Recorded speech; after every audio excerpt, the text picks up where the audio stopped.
Абдижамил Насиров Кадамжай районундагы Кереге Таш айылына канал курууну демилгелегендердин бири. Алардын улуу максаты тынымсыз аракети жемишин берип, элдин идеясын жергиликтүү эл жана Түштүк Кореялык инвестор колдоого алган. Элеттиктер бир муштумга түйүлүп, ишти ашар жол менен бүтүрүүгө киришкен. Тоо борунан суу тартуу тоодой кыйынчылыктарды жараткан. Жалпы 4 миллион сом чыгымдалган канал курулуп, эми элеттиктер үчүн кошумча 40 гектар сугат жер негизделди. Ошол тоонун борунан алып өткөн.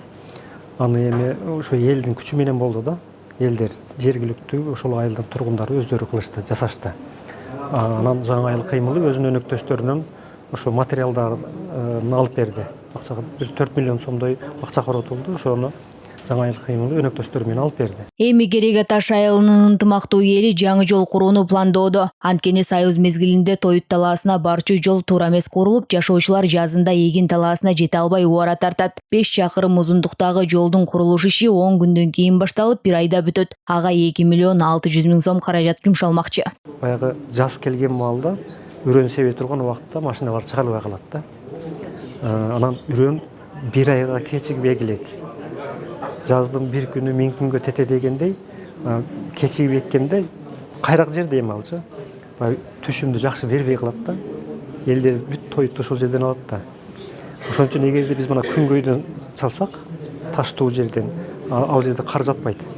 Ошон үчүн убагында жазда кечикпей убагында барып эгет, 2 эсе түшүмдү көп алганга мүмкүнчүлүк бар да. Махабат Абдилова адал эмгек таза ниет менен абийир таап, өзгөчө жаштардын колдоосу менен Кочкор районун гүлдөтүүгө салым кошкондордун бири. Анын демилгеси менен Кара суу айылында жолдор оңдолуп, таза суу чыгарылып, футбол аянтчасы курулган. Алдыда каарманыбыз 3600 метр бийиктикте турган Көлүкөк көлүнөн сугат суу алуу үчүн канал курууну пландоодо. Ошол менен катар ар бир айылда түшүндүрүү иштери жүргүзүлдү. Муну ар ким өзүбүз барып казып, иштеп, сууну тартып алуу боюнча жетпей жаткан жерлерге сууну чыгарып, ошо турмушубузду оңдойлу десек, азыр баардыгы түшүндү дагы 4 айыл колдоого алып жатат. Буюрса жакшы, жаз алды менен бул долбоорду баштаганы турабыз.